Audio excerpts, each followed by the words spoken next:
Welcome to AI Marketing Academy. This is your July 2025 lecture specifically for the AI rock stars. Now, you might recall that last month we divided into 2 learning tracks. That means every month as a member of this academy, you're getting 2 lectures and 2 accompanying labs that support those lectures. They're the Zoom live stream meetings where we can ask questions and do demonstrations and so forth.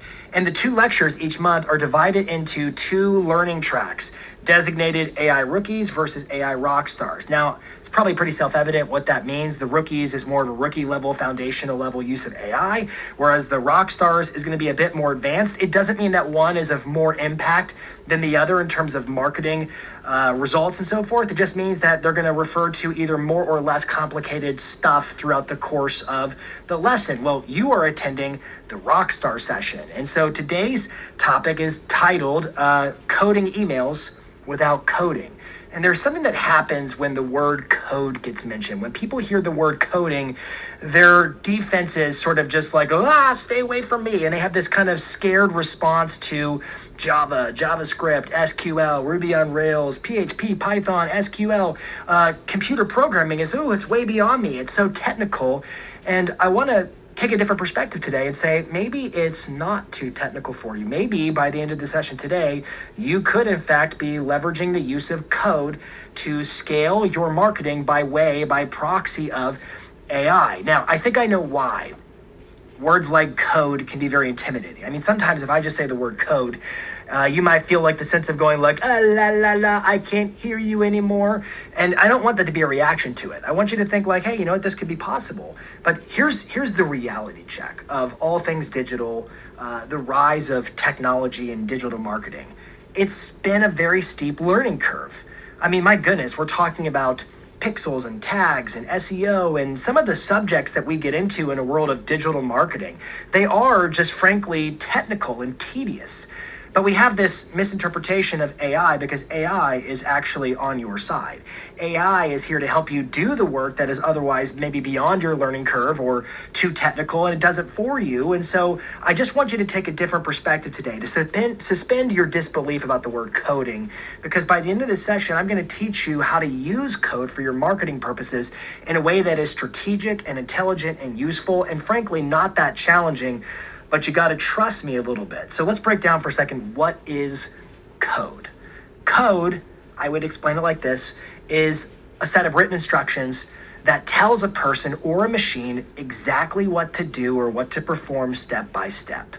When you think about that definition of code, it applies to more than just computer programming languages. It applies to cooking recipes. It applies to the sheet music a musician reads to play a song. It applies to driving directions that you're looking at on Waze or Google Maps to get you from here to there. Those are forms of code. And so when we talk about code in the context of computers, yes, we mean mathematics and if this, then that, conditional logic or chain of reasoning. We do mean all those things. But that's just fancy terminology that can be interpreted and translated by your ultimate intermediary, which is large language models.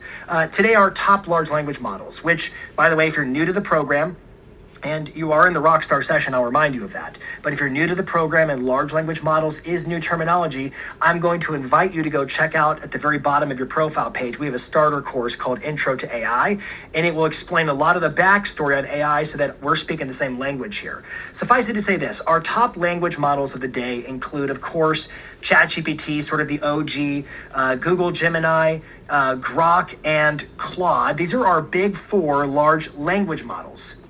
And the operative word here is language. They speak and are fluent in pretty much every language. Human languages, computer languages, Arabic, English, Spanish, French, you name it. Or, again, SQL, C#, Java, JavaScript, computer languages. And so what that means for you, if you're tracking with me, is, well, wait a minute. The way that I interface with these different AIs is through a chat. And so I can, in my own language, tell it the thing I want it to code for me. It has the ability to understand my language and then translate it into the actual output that is the copy and paste this code here to there. Your ability to execute really sophisticated marketing by way of using code without needing a developer, without being stuck just waiting for some website company to do something for you, you have a greater opportunity than has ever existed before, especially for those who don't know code. I got to tell you, the stuff I'm going to show you today, I'm not a developer. Yes, I have learned a little bit through inference on what code is, but that's not to say I've been formally educated or certified when it comes to, I'm not a coder, I'm not a computer programmer, but let's define what is a computer programmer. I mean, if you really think about, like, what is the simplest definition of a computer programmer, I would say a computer programmer is somebody who tells machines what to do in the language of the machine. Now, because you have this translator that is over on the screen, like right over here, we've got ChatGPT, we've got Claude, we've got Grok, we've got Gemini. Now, I'm going to be working today mostly, I would say, with Claude, probably, but any of these, they can all do computer programming. They become the translator where you say what you want. It's like, Genie, what I want you to make for me is X, Y, or Z. And then it said, your wish is my command. And then it codes it for you and you copy and paste it. Now, I'm not necessarily asking you to become some full stack web developer. On the screen, you do see some tools. These are AI tools or programs, they're companies. Lovable, Replit, Bolt, Cursor. There's one that's not on the screen that does the same thing called Weejik. It's not Magic, it's Weejik, W-E, Weejik. And they basically build full websites. I'm not asking you to be a full stack web developer. This is AI Marketing Academy, not AI Coding Academy. But if you're interested, I want you to be aware of these tools. They can help you do like all the full stack. If you want to build apps or websites or do the whole thing, all the infrastructure, all the back-end architecture, these tools are, you can build your own app, your own website for whatever idea you might have. What we're getting into today, as it relates more to AI-powered marketing, is a term that I did not invent. This is the actual term. It's called vibe coding. Vibe coding is sort of like a low-code, no-code way of using code in your marketing. It's a way to build web pages or apps or whatever by programming AI or by prompting AI to generate the code for you instead of you having to code every line for yourself, which is especially helpful if you're like me and you don't know how to code. And so some of the ways I'm using AI for code right now, remember, this is a means to an end. This isn't about coding unto itself. This is about coding as a way to help you scale your marketing mix, to save time, to streamline, to sharpen the axe. I'm using vibe coding through Zapier, and they have code nodes, so you can use your Zap automations. We talked a lot about that last month. You have the ability to write specialized code that can make it do really crazy things for your automation sequences. We'll cover that on another session. Custom actions in your custom GPTs. You can actually have ChatGPT start sending stuff to other platforms and doing things for you outside of your actual ChatGPT. Again, we'll cover that more on a future lesson. Today, we're going to focus on what are called apps script. Now, you may not have heard of apps script, but I'm guessing you've heard of Google, specifically Google's suite of tools. Google Docs, Google Sheets, Google Forms, Google Slides. Within all of those different Office suite from within Google, they have the ability for you to, for free, attach what's called an apps script to your Google Sheet or to your Google Form. And so you can create one app script per any Google file. So again, I can create an app script for a Google Form. I can create an app script for a Google Sheet. I can create an app script for a Google slide presentation. I can create an app script for a Google Doc. One app script can be attached to any of those different files, and you can command it in the app script to do some crazy, funky, awesome marketing for you that goes way beyond the normal means of use of those different tools and platforms. Again, Google Docs, Google Sheets, Google Forms, and so forth. Today, what we're going to be getting into is, in particular, Google Sheets, and then attaching an app script to it. Now, to set up the thought, let me ask you this question. Who does the seller typically hire? And you might have some funny jokes. So they hire their cousin, or they hire some random, well, you could probably be cynical about who does the seller hire, but I'm asking in all seriousness. And in all seriousness, if you look at the data, National Association of Realtors publishes the profile of home buyers and sellers every year. And every year they ask consumers, sellers in particular, what are the attributes or the characteristics that you value the most when it comes to who you hire to list and sell your home? And time and again, the sellers come back with the same basic answer. They say they hire effectively the knowledge broker, somebody who gives them options, somebody who helps them understand the process, the steps, the marketplace, the positioning, the pricing, and the timing, and all those different moving parts. Suffice it to say, the knowledge broker, that is who sellers choose to give their business because they want to have the level of confidence that this person, this agent, is up for the task at hand. Now, moving us to the next line of thinking here, you might ask yourself, well, what would be the ultimate type of marketing or the ultimate type of content that would allow a real estate agent to demonstrate their competence, their knowledge, and thus their worthiness for hire? And you might think, is he talking about a market update?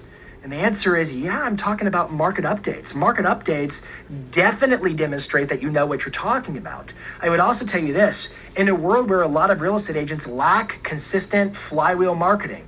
Oh, I don't have any listings to promote, so I can't do my marketing. Or the market's slow, my pipeline is thin, so I can't do my marketing. Well, wait a minute.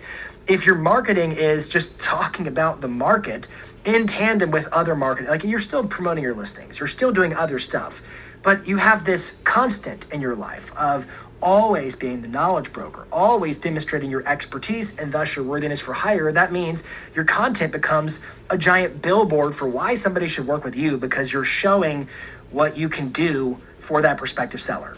Anyways, sellers hire knowledge brokers. Market updates convey knowledge, but here's the problem. Market updates, as we know them today, are irrelevant. And here's why. I would argue in most marketplaces, maybe not yours, but in most, they're just way too broad. They're too kind of macro. So for example, I live in Nashville, Tennessee. And if I were to receive a market update from a real estate agent for all of Nashville, I'm like, that's useless to me. Because where I live is its own little sort of microcosm within Nashville. I don't care what's happening up in Hendersonville or over in Mount Juliet or Lebanon or some other place. I care about what's happening down in Brentwood and in my area of Nashville. And so you want to start thinking about, well, how do I niche down? Because think about this. If you're a homeowner and you want to understand what's happening maybe in your subdivision or your zip code in your specific market, and then your agent consistently pushes out market updates that are tailored just for your area, you're going to start to think to yourself, wow, she's a knowledge broker. Wow, he's really an expert. He really knows this area like the back of his hand. And you might be thinking, well, that's really hard to do because I have limited time and capacity, and that's a lot of work, it sounds like, Jason.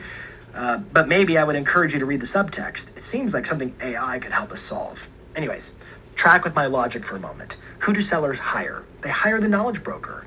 What conveys your knowledge? Market updates? What's the problem with market updates? They're too broad, they're too general, and therefore they become noise. I think what Seth Godin said is just awesome. He said, when you speak to everyone, you speak to no one.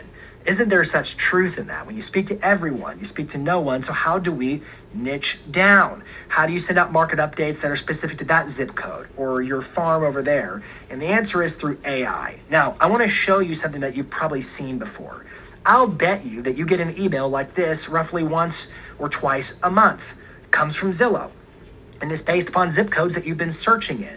So if you start searching in specific zip codes or you're active in a specific zip code, they're going to give you a zip code specific email that tells you what's going on in the marketplace.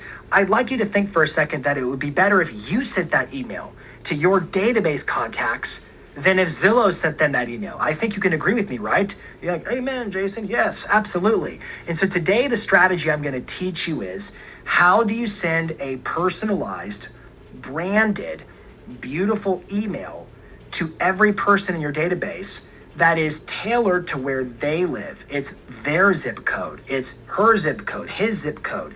Therefore allowing you to be the absolute market authority in each respective area without diluting yourself with something that's just a little bit too broad or generalized. So here's what Zillow sends them every month, but I'm going to jump over to my Google Chrome and I'm going to show you what we're going to build together today. And so here is an email for the zip code 37069 market report. It's got this heading and this text, and it's got the first name merge tag, and it will put their first name in there. This is in my MailChimp, so I'm currently using MailChimp. What I'm going to teach you today would work for Constant Contact, SendGrid, MailChimp, any major email marketing platform that you're sending through.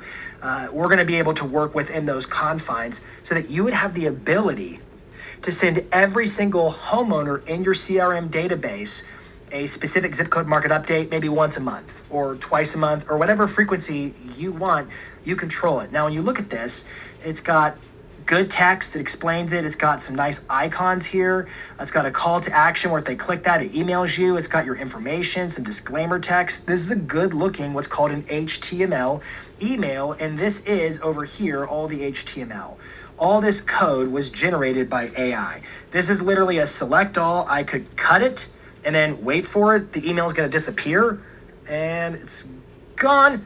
And then I could put it back, and the email from start to finish, A to Z, every single word, every single color, every single graphic in this email is generated by AI that wrote the code for us. So this is the target. This is what we're going to build together. We're going to build lots of them together. And I want to direct your attention over to the Academy. So we have a resource. It's linked below the video. It's called Automated Homeowner Market Report Email System. This is a rather dense document. Again, this is the AI Rockstar session, so it is what it is. It's a rather dense document that explains step by step by step by step everything I'm about to show you. As always, our nomenclature is what this is, and then it's how to use it. So this resource explains what everything in this resource is. And it says to you, this is a Google Sheet plus app script combo, and it's a done with you email generator that builds local real estate market reports automatically for the respective zip or postal codes of every or any contact in your CRM. I'm going to show you how that works. So it explains how it works, and it tells you functionality, which I'm going to show you momentarily, and then you get to how to do it or how to use it.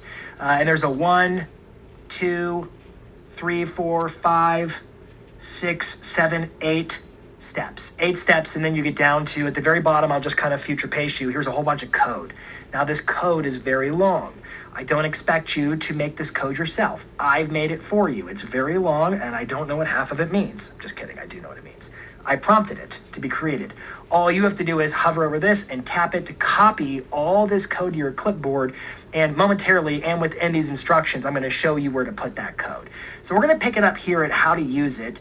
And I want to note, it's an encouragement, you don't need to code. You don't have to know what the code is for this to work. You have to know how to copy and paste for this to work. But I am going to walk through the nuance of you understanding the broader strategy. This is more a training about, do you understand the strategy of how to use the AI to accomplish emails like the one I showed you, whereby it's you becoming the knowledge broker and not Zillow becoming your client's knowledge broker. All you have to do is follow the steps. First, we begin with, you're going to make a copy of a Google Sheet. All you'll do is click this link, and if you click it, it's going to actually force you to make a copy. You're going to make a copy, and you're going to click this button right here to make a copy, okay? And then I don't need that because it's my sheet. Here's what the sheet looks like. It's opened up and it's blank, but I want you to notice it's called the AIM Zip Code Email Generator. It is a Google Sheet. I'm willing to bet if you're in an AI Rockstar class, you've probably used the Google Sheet before, so I'm not going to explain the whole Google Sheets thing. I'm hoping you're there. We have 3 tabs. We have the first worksheet called CRM Export, and it's blank. We have an MLS Export, also blank. And then we have the agent info section where you're going to fill this in yourself. So if we're following our instructions, we're going to click over here. It tells us first you need to import your CRM contacts and MLS data, and then it walks through how to do that. Now let me jump over to that respective tab, the CRM export. This is blank. So you may be using Lofty or Follow Up Boss, or I don't know where your contacts are stored, but I'm hoping, my fingers are crossed, that you have a CRM with your contacts in it. What you would want to do is export those contacts by whatever the process is of your CRM. Just about every CRM allows their user to export their contacts to what's called a CSV file. That stands for comma separated value.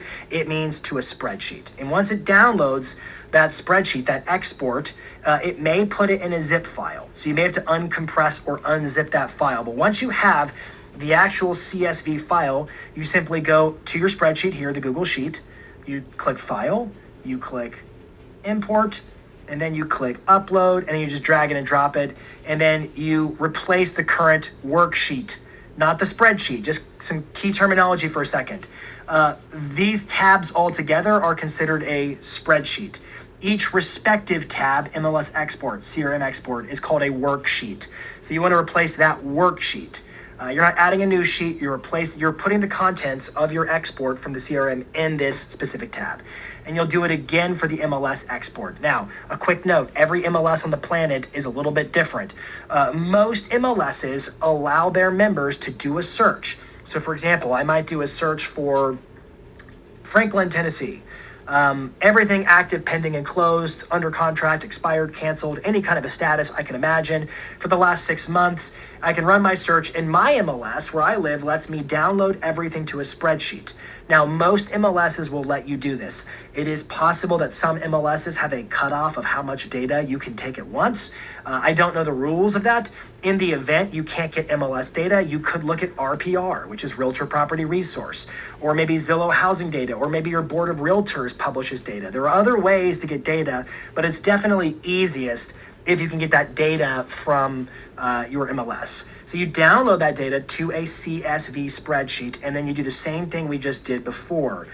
You jump over here, you click on File, you click on Import, you click on Upload, you drag and drop it, and you put the contents in this specific worksheet. You replace what contents are in this worksheet. Not the whole spreadsheet, just the worksheet. Hopefully you're tracking along so far. Third tab says Agent Info. And if you click on that, it says User Provided. You're going to replace these. It says Business Name. And you're going to put like Pantana Realty Group or whatever your business name is. Okay? And then Agent Name. Obviously, you're going to put your name. Your professional title. You might put like Realtor or CRS, whatever you want to say. Phone number, email address, your website. And then it starts getting into your brand font. Do you use Helvetica? What is your font? You can have a first font and a second font. And then there's space for primary colors, and what it expects here is some kind of an official color term. You could say purple or red or gold. You could literally type the word, it would still work. I'm going to recommend you use what are called hex codes. So for example, if you don't know what hex codes are, you can jump over to Canva. I've got a blank document up here. I'm going to click my little color wheel. And in Canva, if I click this little plus on color, you'll notice these little 6-character, has a little pound symbol in the beginning of it. That's a hex code. So I can drag it and you can see the hex code is changing. I have my own brand palette here. And so you can see that I've got, this one is 1C, 4C, 8A. I have different hex codes. So what you're going to want to do in a perfect world is have your own hex codes and put them in the respective place. So you probably have a primary color, a secondary color. You might have a tertiary, that is a third color. If you don't, you can just select the row by clicking over here on the side, right click it, and you can just delete the whole row and it goes bye-bye. You don't even need it. If you don't use something, just get rid of it or leave it blank, whichever you prefer. Do you have a preference of gray? Do you have a preference of black, of white? So like my white, a typical white is FFFFFF. That's the hex code. I use F9, F9, F9.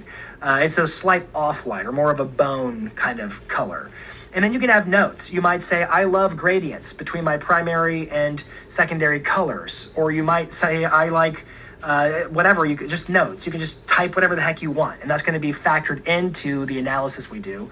And then ESP stands for Email Service Provider. That means your email marketing platform, whether it be it'd be SendGrid, it could be MailChimp, it could be Flowdesk, whatever you're using, Constant Contact, whatever you use to send mass emails, you're going to mention that right here. So that's how you prep your spreadsheet for use. Let's jump back over to the actual instructions. So you've made your copy of the Google Sheet. You've imported your CRM and MLS data, hopefully. Next, we're going to open up the app script. And so you just go to the top menu, Extensions, App Script. So let's jump over to our sample sheet. And you would simply go to the top menu. Right here it says Extensions. And then you're going to click on App Script. And it opens up a new tab. And yours may have some code in it.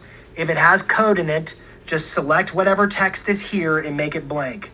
You can hit Command A or Control A to select all, and then backspace. We want this code.gs, this code editor. It's the it's the editor. We want it blank. It's empty because I'm going to give you the code. I'm going to give it to you. To get the code, we're going to read ahead in our resource. So you're going to go over here to our resource. We're going to scroll to the very bottom where it's got that button that says copy code to clipboard. And you're going to do that. And then we're going to go back over to our app script and we're going to right click and we're going to paste. And I'm going to allow it. Boom. I have my code. Next, all you would do, it's a lot of code, right? It's a whole lot of code. All we have to do next is click save. And presto, it's been saved, okay? So now let's jump back over to our resource and follow the next step. We're gonna go back up to where we left off. We're currently in the number 3. Let's go to number 4, where you add, I already did this. Add the custom script. We deleted any existing code in the editor. We did that. We pasted the full script that I just took from below, and then we clicked the little floppy disk icon to save. So we're now on step 5, which is connect your Claude API key. This allows the script, which is the code. Script and code mean the same thing for all intents and purposes. This allows the script to talk to Claude and generate your email content. So hold the phone for a second. This email here was actually coded by Claude, but the command was issued from my Google Apps script. So that means there's an API connection. You may be wondering, like, Jason, what on earth is an API? It stands for Application Program Interface. Now, this is the rock star part of the session. We're getting into more tedious is the wrong word, technical and complex subject matter. An app or an API is a way for one program to request data or actions from another program without opening it directly. Now, the program from which you are seeking to make the request, in this case it's Claude, has to allow or have an API for you to use. You cannot make an API out of thin air. You can use an API you are granted. And so one more clarification. I think this might be in the actual notes as well. Let's jump over here to this. Here it is. I'm going to highlight this. Important. You need to get an API key from console.anthropic.com. Now, Anthropic is the company that owns Claude. Remember, Claude is one of our major language models. We have ChatGPT, we have Gemini, we have Grok, and we have Claude. Claude is owned by a company called Anthropic. They're basically bankrolled by Amazon and a little bit of Google too. They got some buckaroos. They got some money. Anthropic owns Claude. Now, this might sound confusing. If I click on my Claude app, I'm a Claude. I'm going to click over here. I am on their Pro plan. Do you see where it says Pro plan down there? I am one of their subscribers. I am a Claude subscriber. I pay $20 a month for that. That is different than what's being described here. What we're talking about is an Anthropic account. This is part of their developer tools. And so this is the website. It's the console.anthropic.com. And you can log in through the same email that you use to log into your Claude account. So you do not get to this website by going to claude.ai. You get to this website by going to console.anthropic.com. Anthropic owns Claude. Claude is a subscription service, but we're going to use the same AI models that Claude uses. So again, I understand that may be a little bit confusing. Remember, Claude is a product of Anthropic. It's a subscription product that gives us access to their models, but it does not have an API. But Anthropic has their developer side of accounts, their console, that will give you an API through which you can also access these models that power the AI themselves.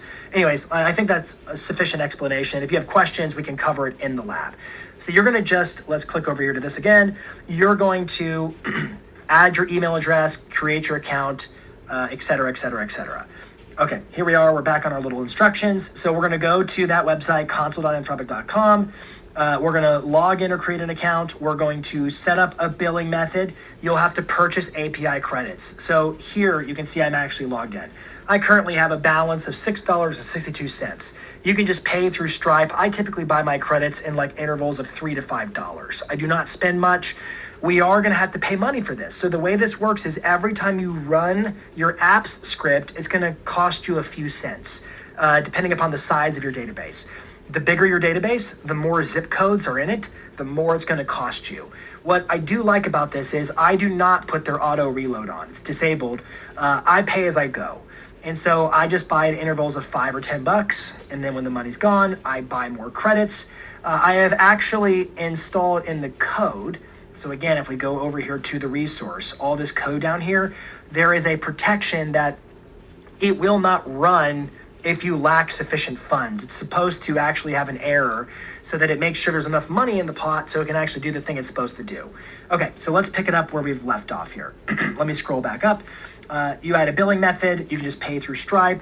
And then on the left-hand sidebar, let me just show you, you're gonna click on API keys. So over here, I can't click it here. There's a term called API keys. Let me show you what that looks like really fast. I have a slide where I blocked out sensitive information. And so if you click on API keys, and then on this menu, you click on API keys again, you can create an API key. All you do is create it and name it. I named one of my API keys Zapier because I use it for Zaps, and I named the other one Google Apps Script. Now, the API key is kind of like a password. It's going to allow you to copy it one time, and then it's going to hide and lock down that key, because anybody who has those digits, that string of text, is kind of like a license number. Like back in the day, you used to maybe register the license for using Microsoft Office or something like that. Anybody who has your API key can access your thing. So we're going to be very protective with it. I would use best practices. You're going to copy it to the clipboard of your computer, and then you're going to go over to your Google Apps Script. On the left-hand sidebar, you're going to click on the gear. You're going to then scroll down to script properties, and you're going to be able to add a script. So I can show you what this looks like over here for a second. If I go to our app script, I click on the gear for project settings. I scroll down, you'll notice I don't have any script properties yet. I have to click add script property, and this is key, and this is spelled out verbatim in the document. The property is what the script itself calls it. Like my name is Jason. So when somebody says Jason, I know they're talking to me. So whatever you put here is verbatim what it's called here in the code. And what it is called there in the code, I spell it out for you in the resource. It is called, I'm looking for where I put it. It's called Anthropic Claude. So you would just take this and you would copy it, Command C, jump over here. We're going to add a script. You would paste it there like that. And then here, this value is the actual API key that Anthropic gave you. It's going to be a bunch of digits and characters. You're going to paste that there, and then you're going to save the script properties. And that will be how, as the app scripts follow its chain of reasoning, its functions, it's going to call on Claude through the backdoor API to perform this analysis and create your email for you. So let's jump back over here to our resource and let's continue on the list. Number 6, I went out of order, is fill out the agent info sheet. I did that way earlier. You'll just put your name, your contact info, your market, your brand color, stylistic notes, etc. And then number 7 is we're going to assign the script to a button so it's easy to fire the script. Now, let me show you. This is the sheet we're working in that's currently blank, but I've also created this one over here that's actually just for me to demo. So CRM export, I've got a bunch of fake names. This is fake data. I actually just asked ChatGPT to make a fake data set for me and then use these zip codes. So it's got 37220, 37064. This one has no address. So what does it do if there's no address? This one is 37220 again. And there's like 3 different zip codes in here. You actually don't need the script. I should put that there. I'll delete that. We don't need that right now. And then MLS export is my MLS data that I just downloaded from RealTracks, which is my MLS. And then I just loaded it in. And you can see it's like a whole bunch of data. There's a whole bunch of different columns here. It's just a lot of stuff. It's what my MLS gave me. I didn't bother deciding what I would or wouldn't include. I just put it all in there. And then it's got, it's just a ton of data. Okay, and it's all three of those zip codes, or you could just do like a radius search. Like here's Greater Nashville, and it just be a radius search, and then it will have all the different addresses with the zip codes or postal codes of the different areas or different homes within the data set. Okay, and then I have agent info, and it's got my info here, or some of it, and you can read it there. But then I have this button that says run script. Now, I'm going to show you how I got this. Let's right click it. There's a little dot, dot, dot in the right corner, and you can assign a script to it. Let me show you how to do that. So I'm going to go back over to ours, and this will be here for you when you download the sheet, because this is actually the sheet you're going to make a copy of. So I'm going to put my cursor here in this cell. I'm going to go to insert, drawing, and we're going to draw ourselves a little shape. I'll do a rounded little button like this, and then I'm going to make it look a different color. I could use a gradient, and I'll just use one of their built-in gradients. I'll go green like that. Okay, I made my brand colors. You can always change yours. You just right click on it, and then you can edit it from there. Okay, next I'm going to add some text, and I'm going to say go time. Okay, I'm going to select that text, and we're going to make it pretty. All right, so I'm going to change the font from Arial to I like my space grotesque, because that's my font. I'm going to click on the little ellipses. I'm going to make it much bigger. Oops, I didn't mean to do that. Much bigger. Okay, stop doing that. Let's just go 88. What does that look? That's pretty good. Maybe 92. All right, I'm going to go centered, and I could probably make it 100. That's nice. And then maybe we're going to make it like that. That's maybe hideous. I don't know. I can drag it. I can manipulate it. And anyways, I'm going to get the cursor. I'm just moving it where it's giving me the 4 little directions, so I can just move it. And it's going to get centered. I need when the arrows point all 4 directions, I can grab the whole thing and move it. Okay? And we're going to just click save and close. It's going to be rather large, so I'm going to just select it and drag it to a reasonable size, like so. And then I click my little ellipses, and it's going to give me the ability to assign a script. So this is like a button. Whenever you tap it, it's going to run our process for you.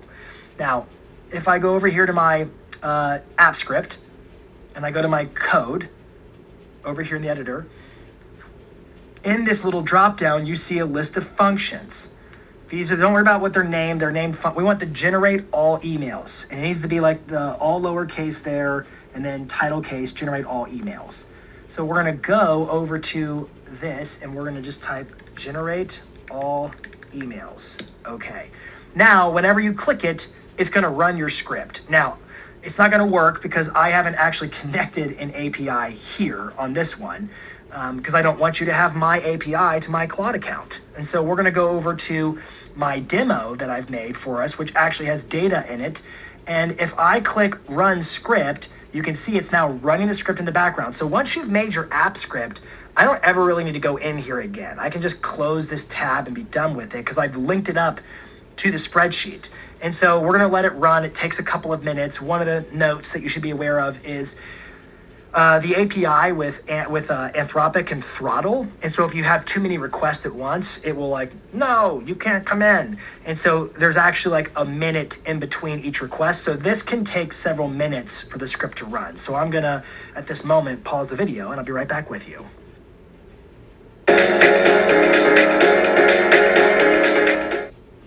Okay, the oven timer just went off. It finished. And it produces for us 2 tabs, tagged recipients and my HTML. So let's go back to our resource a little bit here. And let's look at number 8, where it tells us my HTML and tagged recipients. It's going to generate, that's what the app script does. It generates 2 new tabs.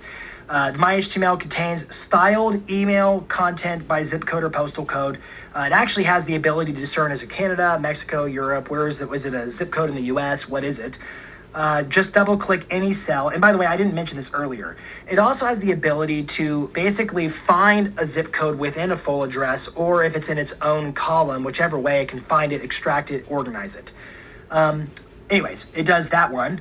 And then tagged recipients is a clean list of everybody who's supposed to get which respective zip code email that you can import into your email service provider like MailChimp or Constant Contact. So once again, over here to export the contact list, there's some additional instructions. We'll cover that in a moment. Let's jump over to this is my spreadsheet, the sample that we just did. So we've got our my HTML, and it created this sheet. So the postal code is, look up here, it's 37064 for this one. Seller focused intent. So it's making an assumption that, hey, if you have an address, you're probably the homeowner, and so it's going to have homeowner focus. So I would not, if this is somebody's leased address, I would not include them in your CRM data, because these emails are crafted in a way where they speak to homeowners about the potential of selling their properties. This is about getting listings. That's why I asked you the question earlier, who does the seller hire? And the answer is the knowledge broker. Then it tells us there were 2 people that had this zip code. There is a fifth, I'll go to the 6th column, contact list. It tells us who they were. These are fake people. It was Eric Bernard and John Tran. And then this is our actual code. So you can see it's just actual HTML code with the contents in it. All I have to do to get the code is I double click it, and that gets me inside the cell. And then I just place my cursor anywhere in the cell, and I can right click, and then I would just click select all, or you could click Command A on a Mac or Control A on your keyboard of a PC, and it selects everything. And then you could copy that. So again, to copy, I can right click it and just go copy, or I could hit Command C or Control C if it's a PC, and I'll copy this to my clipboard. And then I need only go over to my MailChimp or whatever platform I'm using for creating a code your own email. And I'm going to select all this and delete it. So it goes blank again. Give it a second. It goes blank. And then we're going to paste the new code here and give it a second. And voila. It puts a hi first name. It gives us all the data. It bolds key points. It analyzes the data. It gives us our tiles. And then it gives us the schedule and email. And it's beautiful. I could click it into preview mode. And if I go preview mode, I can see what it looks like in mobile. And so it's going to be formatted properly for mobile. It did a nice little job for us. Let's go get another email. So if I jump back over here, let's click down to the next one. So now we're in the 069 zip code. Double click it, Command A, select all, Command C to copy it.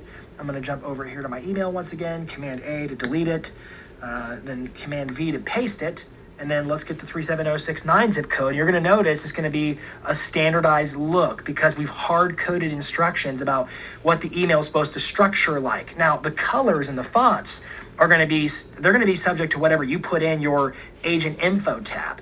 But it's going to be pretty standardized. And it automatically infers, okay, the date range was July 2024 to July 2025 because that's what was in the MLS data. So it automatically infers the timeline. And then it sends it over, and then it gives you the attribution of who's the one who made the email for them. I think this positions you as a knowledge broker, as a massive opportunity for leveling up your strategies. Now, I quickly opened up a new tab here just to show you how easy this is. I'm in MailChimp, and I just said create an email. And I haven't done anything to it. But when I click on design email, and this is MailChimp, and it's pretty ubiquitous across all the other major players, whether it's Constant Contact or SendGrid or whatever you're using, Resend, whatever, Sendinblue. They have like layouts, and they have themes, they have templates, and they have campaigns, or they almost always, in fact, always, they have this option that says code your own. That's what I'm doing. I'm just pasting in my code. And I have the ability to just, again, it's still on my clipboard, so I can just Command V. And then the entire email from scratch comes from this code, and it's ready to be sent as soon as I specify who am I sending it to, which leads us to the next step. The other tab that was outputted by our app script is tagged recipients, where it takes all my fake contacts, and it gives me their first name, last name, email address, their address if they had one, and then their tag, which, hey, by the way, I should have pointed this out to you a second ago. In the My HTML, we also have an option for, so like look over here where it says 37064, and then 37069, and then it says 37220, and then it says all of them, and this is the general newsletter. So if somebody doesn't have an address and they're in your contact list, what it will do is take all the data that's in the MLS tab that you have, and it will just aggregate all the data and send them a comprehensive market update report, which isn't recommended. The whole goal of this is, hey, macro market updates are irrelevant. We want micro market updates that are relevant to the homeowner and where they live, so you can be positioned as the authority in that specific area. My goodness, you could do this for subdivisions. I mean, you can get as granular as your MLS data lets you get, and then finding that information. Although this one specifically is more geared toward zip codes, but when we get into the lab, we're gonna spend time together in the lab just talking about how did I write the code with Claude. So this lecture is more about understanding the training. When we get into the lab, it's gonna be a lot more about understanding the process of creating code with Claude. Sort of a 1-2 punch this month with this AI Rockstar training. Okay, back to the tagged recipients. It adds a tag, and this is so we know who's supposed to get which email.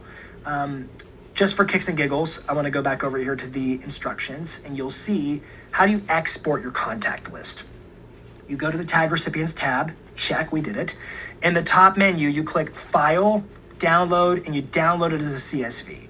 So if I jump over here, I can click File, I can click on Download, and I can click on comma separated values CSV. And it's gonna put that in my downloads folder. Let's jump back over and see what's next. This action right there saves it to your computer, maybe to your desktop or your downloads or whatever your computer does by default. And then we're gonna import that data set into MailChimp or Constant Contact or whatever your email marketing platform is. So if I go over here to mine, I'm in my audience and I'm in the import contacts option, and I have a upload a file. So I'm going to click continue, and I'm going to just take what I downloaded a second ago right here, and I just drag it and drop it. And then I'm going to click continue, and it's going to detect the columns and give us a chance to map those fields. Now I'm going to choose to update existing contacts. You're going to want to do that too. Actually, I'm not, because I'm not going to finish this process because these are fake people and they're not going to actually go into my MailChimp. I'm just demonstrating how this works. You would normally say update these contacts. That way you're not creating duplicates if they're already in your CRM. So I'm going to click continue, and I'm going to search for tags, and I don't know that we have any tags that we want to necessarily put to them. So we're going to click continue, and here's what we're going to do next. We're going to see if it, okay, got the first name, check. It figured out the first name is Eric John. Last name, it figured it out. Email address, it figured that out. Address, it's figured that one out too, but it wasn't totally sure. You don't have to include the address if you don't want to, but the last one we're going to check the box on tag. And we're going to have it create a new field for tag in case you don't have this tag. Okay, and then this last one you see here, it says tag, and we're going to check the box because we do want to import that. And it needs to know, okay, what's the MailChimp field name that this column name corresponds with. I'm going to click my drop down, and we're going to choose tags.